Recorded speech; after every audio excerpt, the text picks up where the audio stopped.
नमस्कार दोस्तों, स्वागत है हमारे स्टडी सेंटर फॉर यू पर। आज हम पढ़ने वाले हैं हिंदी दिवस पर आसान शब्दों में निबंध।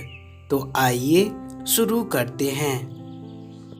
भारत पूरी दुनिया में सबसे विविध देशों में से एक है।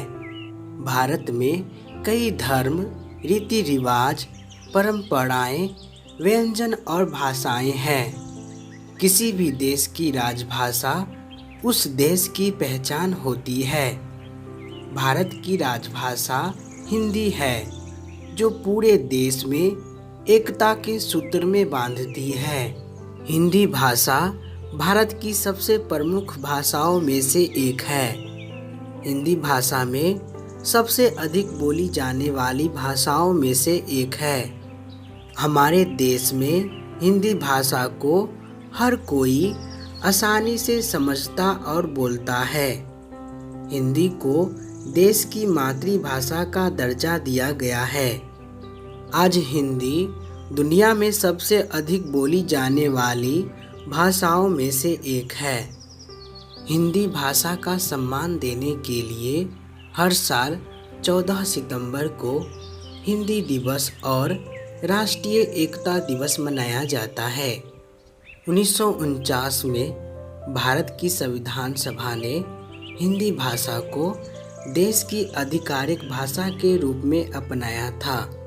भारत के संविधान ने देवनागरी लिपि में लिखी हुई हिंदी भाषा को 1950 में अनुच्छेद 343 के तहत देश की आधिकारिक भाषा के रूप में अपनाया था।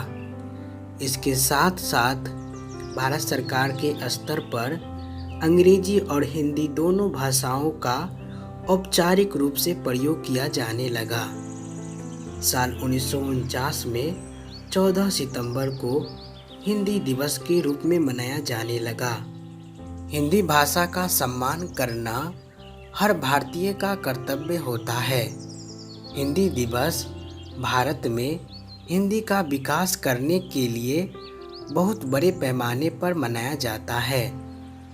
हिंदी दिवस को स्कूलों, कॉलेजों और कार्यालयों के साथ साथ राष्ट्रीय स्तर पर भी मनाया जाता है।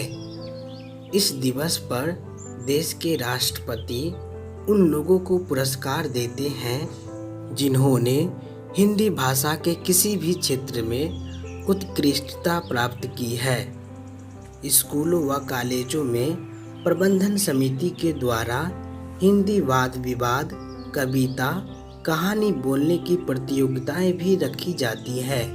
अंग्रेजी एक दुनिया भर में बोली जाने वाली भाषा है, लेकिन इसके महत्व को अनदेखा नहीं किया जा सकता है। हमें यह कभी नहीं भूलना चाहिए कि हम एक भारतीय हैं और हमें अपनी राष्ट्रभाषा का सम्मान करना चाहिए। दोस्तों, वीडियो कैसी लगी कमेंट बॉक्स में ज़रूर बताएं। मिलते हैं अगले वीडियो में, तब तक के लिए take care, bye bye, thank you.